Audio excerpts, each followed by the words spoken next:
Hello everyone, I'm Renowned Zero, and we're back again talking about some Rippaverse Detractors, essentially Detractors now that have attached themselves to me, and they're currently at the point in their SJW tactics, trying to essentially shame me, I guess, is what they're trying to do, which you can't really shame someone who doesn't let themselves be shamed, so you can continue to do whatever you want.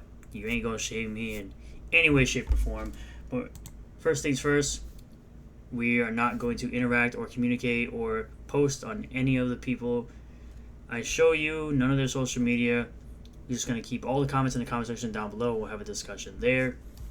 We'll just do a quick refresh of ISOM number 2, currently sitting at $2.096 million at 11,426 cover A's sold, 11,824 cover B's sold, 3,740 cover C sold, 1,994 cover D sold, with 2,042 total books donated, 17,430 total purchasers.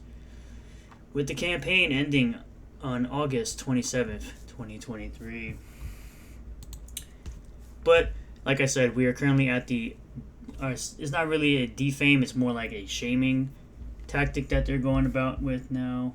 So, you know, you got essentially white, fat middle-aged people that like to write effing meaningless essays while eating McDonald's on social media. This is funny because this will perfectly describe Airrick.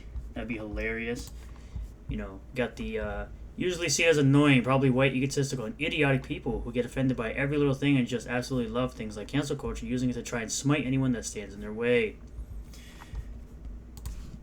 We of course have weirdos on my old videos. For some reason, they always seem to spew these weird gay fantasies that I don't really care to know about. I don't really care about your weird gay fantasies you have about fictional characters or me, because I'm sorry, but I don't swing that way. It just is what it is. Unfortunately for you, not unfortunate for me. But, of course, I have people like... because they're essentially bringing up this video that I made like 18 years ago. Not 18 years ago, 15 years ago. Sorry, 15 years ago. I was a child and I made this video. It's still on my channel. You can't really shame me for it being on the channel when I know it's on the channel. So, but we got weirdos like this guy trying to yell and do whatever he wants to do with his weirdo crackhead self. No, don't smoke crack, kids. But this is essentially the guy who is going up a hill every single day to lose weight, to eventually hold Eric July down and shave him, which is weird. You know, I essentially said don't smoke crack. Of course, this is his response to that. Whoa, you better shut the fuck up! You're not gonna try this shit on me, okay, you motherfucker? I already shit on you all the time. I'm not the drunken peasants! You think I won't pull the fuck up? You think I won't do something crazy? Dude, you won't pull up on anybody. You pull up on literally anybody, you're going straight down, bro. You ain't pulling up on nobody. It's weird. And then he makes this weirdo video when I said, of course, don't smoke crack. What do you think, fellas? This guy is hitting on me. Should I give him the old 3 butt plugs and the handcuffs deal, or... Ain't nobody in this ain't nobody on this planet hitting on you. Especially not me. Should I shave his arms? Let me know in the comments below. Haha, thanks. Like and subscribe. Of course, he has this weird poll right here. You can go ahead and read that. You also have this weirdo saying weirdo things. But, you know, we also have my parody account, like I said, just saying a bunch of nonsense, essentially trying to, I guess, shame me. They have videos, my old video, it's weird. Apparently, I do things to myself and Air July, and it's just, these people are weird. Saying that they have Jesus D energy in the brain. Again, I made this point plenty of times that they fantasize about ISOM's junk a lot, and it's really weird, dude. Just stop. Just stop. Holy crap, man. You must be, like I said, you're down bad. You are really down bad with your views, your no subscribers. It's like, bro, you had less views last month for a channel your size. You were down 6,000 views from the previous month. Of course, you're down 1,000 subs because of course, no one actually cares what you have to say, and all you do is complain and bitch about me for the last like 9 live streams. You've been bitching about me. Well, I continue to grow, right? Yes, there is a dip in views and there's a dip in subs, but they're pretty close. Like, what, 5 less subs in the previous month, which I do appreciate everyone who has subscribed. And I will continue to do content like this because, again, they really can't shame me out of literally anything. They've tried and tried and tried. So, because you also have this guy who's essentially trying to shame me for liking Square Enix and liking RPGs and liking anime, even though I haven't bought a Square Enix game in over a decade because they've become a piece of crap company and their games are not very good. But, I actually said anime is more popular than anything on Netflix. It's why they try so hard to replicate it or live action it. They won't ruin any franchise that I love, saying that he hopes Netflix ruins my favorite franchises. Netflix isn't going to ruin Castlevania for me. I can literally pick up the old games like Symphony of the Night and Super Castlevania 4 and the original Castlevania, and I can play them at any time. They ain't going to ruin that experience for me. They can't do shit about it.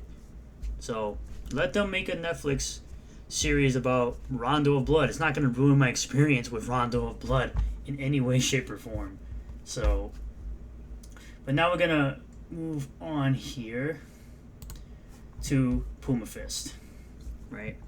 Puma Fist, who has this to say. What's up, witches and warlocks? Puma Fist here. So I got to make a reaction video. Ripa just released this fly-through of his fucking warehouse 2.0. Oh God. First of all, it's overly produced. I don't know how much of it is CGI, but it's probably a fucking lot. And let me... It's absolutely not. See, right there, that's a cope. Just tell you, Ripa, as a dock foreman, as a guy who works at a warehouse for a living, how much space you're wasting. You're trying to tell essentially a successful businessman how to run his business. I can guarantee he knows more about it than you do. And I've got a couple other questions too. Why do you got 2 scissor lifts and a forklift? All you need is an order picker in there. Literally. If you have to have those racks going up to sea level, what the fuck are you doing? This don't make any sense. It don't make any fucking sense. Well, of course it won't make any sense to you, considering you don't own a business of your own. Of course it wouldn't make sense to you. But you're seriously questioning someone who has a successful business about how they're running it. And yet, the way you've got it spaced out, your work area is nice, right? For your 2 fucking packers. Dude, that area is big enough for like fucking 8 people. What are you doing? They don't need that much goddamn space. So if you're spending money, if this is a real warehouse and it's not just fucking CGI. Of course it's a real warehouse, you idiot. There's literally people in it working. It looks like with your fucking fly-through. I'm giving you the benefit of the doubt here. What are you doing with all of that space just to fulfill this comic book that's going to come in waves anyway, right? You're going to be... He needs space for all the other comic books that are going to release soon enough. And then he's going to move into ISOM number 3. Shipping it out in waves with your fulfillment. So why are you spending all this money on that wasted space? It doesn't make any fucking sense, dude. You know how warehouses make money? When they're over capacity. That's how they make fucking money. You having this gigantic fucking space for your small project is fucking ridiculous. I don't understand what you're doing. Like, I'm actually kind of like flabbergasted from what you just showed. Again, no one should really take business advice from someone who doesn't run a business themselves. You're paying for square footage. Like, you don't need that much. You don't need that much. Cut your costs down. Increase your profits. Right?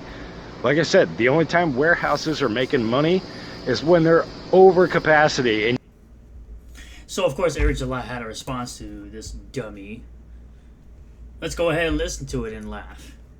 Let me apologize for having the world's most retarded detractors. Months ago, we shot a drone video, which was recently released, and you had some idiots that insisted that we had too many pallet positions open, so our warehouse is too big. But never mind that. Let me show you something. Before we get cleaned up and start the day, as you can see, our fulfillment area looks like different. It's a lot more full. Those racks weren't really full, but they starting to get there right now. You can see our actual packing kind of station with our 3 different stations here. It's pretty full. That's the front of the house. You can see right here, shirt rack's completely full. This is a lot more full than what the drone video, of course, showed. And yeah, we have some open pallet positions, but we're receiving 11 actually this morning. That's gonna fill that part up right there. The back of the house is pretty much full over there. Of course, got our shirts and stuff right there. This rack is pretty much full. We are receiving some more product in a couple of days that will go right here as we fill up these posters as well. I get it, everybody on the internet's a guru, but you have to understand we have to have enough pallet positions to receive product as well. Our schedule is picking up. We got a few books that's going to be dropping within probably the next 6 months. And at any given time, we can receive 20, 30 pallets at a time. And yes, some of it goes out, but sometimes it's not going to go out. The goal isn't to be just filled to the brim to where you couldn't receive product that defeats the purpose. I'd advise that you shut the fuck up when grown folks are talking. Okay, there you go. And there's your response to essentially Puma Fist. We do have comments here. Do you have to spend extra on AC to keep it cool so the comments don't get fucked up? I mean, you don't have to. Most comic warehouses don't, but that's the reason we have AC in both front and back of the warehouse. Alright. Vito is so obsessed, but shout out to Bruce Flash in the chat of live streams. Vito is so obsessed about what Eric talks about that he's forgotten he has his own book and rarely even talks about it. It's no shock that bottom feeders like Vito can only achieve a small fraction of Eric's success. Again, this is a guy who defended the movie Cuties. I've never heard this man talk about his characters or story the way he endlessly talks about his warehouse. Well, because you don't actually go to his live streams. That's probably why you don't know that. Plus, there's also the simple reality that once a campaign is over, the books and merch for it do not just vanish. The more the campaigns that happen, the more space will be taken up. It's either have a massive warehouse expansion or a smaller expansion after every campaign. Good on Chloe for realizing that. I would have just used Ship Bob and saved little thousands, but that's just me. No, you wouldn't have. Stop repeating the rabbits. Buster Baxter, we all know who that is. If you've never been here, though, it's Dick Masterson he's referring to. Considering that Eric has done a video or post explaining this process, I don't think you should be questioning him. Again, you're not a businessman, so why would you question it? And I'm pretty sure Eric is smart enough to figure all of that out, since he's figured out pretty much everything else. So, but moving back along to Rippaverse Goalposts Twitter, go follow him on Twitter and YouTube. Very good stuff. We have this person. Brag about money. Tell me what the book isn't. Saying you don't like SJW, Marvel, and DC. Brag about money for some reason. Because they're profitable and Marvel and DC are not. It's pretty simple. We just hit every Rippaverse stereotype. Now you'll rage scroll my profile until you find a drawing of something and repost it for clout. Are you proud of this meme? This is a meme that people use when they don't read the book. Let's see. At this part we can skip. This is the guy right here that made those weirdo videos somewhere in the beginning of this video that I was talking about. This is the guy here walking up and saying day 52 of walking up this hill every day until I've been fit enough to pull up and shave Eric July. It's freaking weird, I guess. Organized Chaos. How to fail at a fight scene in your comic book. Still complaining about ISOM 1 with ISOM 2 being out. We have Eric, who gets triggered by the reverse warehouse. Of course he does. Because, again, it goes back to the standard SJW. This is actually probably him. But literally the guy who gets offended by every little thing. Every little thing. Right? Let's listen. Comic I made. Do you want to read it? Here's what it's about. Here's what it looks like. It's on the shelf now. Or whatever, you know what I mean? Or I'm excited to talk about these characters. Let's get into their backstory. Here's the artwork. Like things that really get you excited about a comic book. Not look at my fucking warehouse. Like, god damn. He does a whole bunch of live streams about his book. And he's making other books like Alpha Core and Yaira, which will do those things you're complaining about. How many warehouse videos do we... The book is not called Yaira or Alpha Core. It's called ISOM. need? It's a fucking warehouse, a big empty space with shelves. What the fuck? See if you It's can... like It's a big empty space with shelves that are going to be filled with product. Mind blown. Who Yo, gives I a sold fuck the about most- a warehouse? Who I gives sold a the fuck? It's a most- fuck. Clearly you give a fuck about the warehouse because you're making a video or you're on a live stream complaining about it right now. It is a storage space for materials. it's all stat. It's a storage unit. I have a garage. Should I just post images of, I have a fucking garage. Look at all the stuff I have in my garage. Like, and using that as a selling tactic for your fucking comic books. Like, He's not using it as a selling tactic. He's using it as a way to show people that they're working hard to get people's orders out. Simple. It's not a hard concept. I use UPS. Look at all these UPS trucks. I have plastic wrappers for my comic. Like, It's this thing that the independent space does. It's called being transparent. Showing that they're actually sending out the books. what does that have to do with your fucking the stuff you're selling? I don't want to. Literally every other independent guy does this. Ethan Van Sciver does this. Doug TenNapel does this. Pretty much every other person in indie comics does the same thing.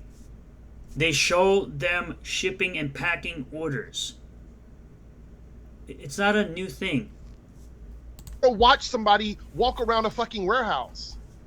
That's not exciting. He's a genius. He has a bunch of people excited about the inside of a warehouse. I have to say, you are fucking a genius. You've got fans.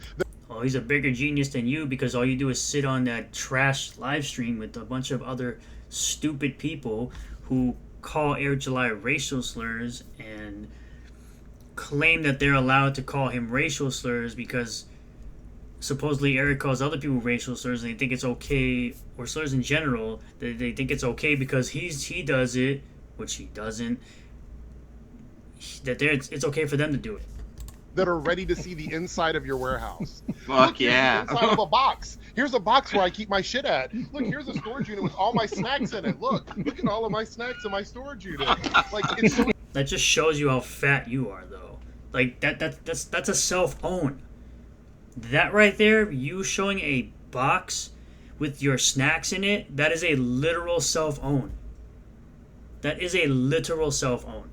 And you don't even realize how badly you just self-owned yourself. Exciting, right? So exciting. Like, who gives a fuck? And then the people, and I love the fact that people that are talking about the warehouse are doing it in a way that's making him so angry that they don't like his warehouse. Oh, Look no. how small it is. His warehouse is so small. It's so empty. But look, I have shelves full of stuff. You're doing the same thing, bud. You are literally on this live stream doing the same thing. Doing the same exact thing that everyone else you just said was doing. You're doing the same thing. It's ironic that you don't realize the lack of self-awareness is crazy.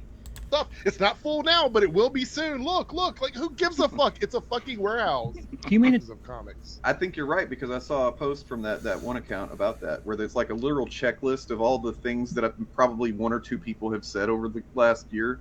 You know what I mean? No, everything that Rippaverse Goalposts put out, saying all the different goalpost shifts, all of those things were said. I have videos going back to how long it's come. And all those things that he put on there have been said. I have record of all of it. It's like, oh, they said there's no comic book or whatever. And it's like, did they? Did one? Yes, they did say that. They did say that. I have videos of all of that. One person on Twitter say that? You know what I mean? Like, And this is why, I'm sorry if I'm pausing too many times, and this is why I make all these videos, recording all of the stuff that is said by detractors of the Rippaverse and the detractors of Airrick, because you have people like Dane who were so stupid that they don't realize that these things were actually said. So I have recordings of these things. I have records of everything these people say, so they can never be like, well, this was never said. Well, I got videos that prove otherwise. like just some random person. Yeah. All right. Let's talk about this fucking Steven. Yeah. Steven. Yeah, let's just go back to talking about something else that no one cares about. because you genuinely just cannot stop talking about Airrick. I bet if I go to your Twitter account right now, you're still talking about Airrick. Let me just check to make sure.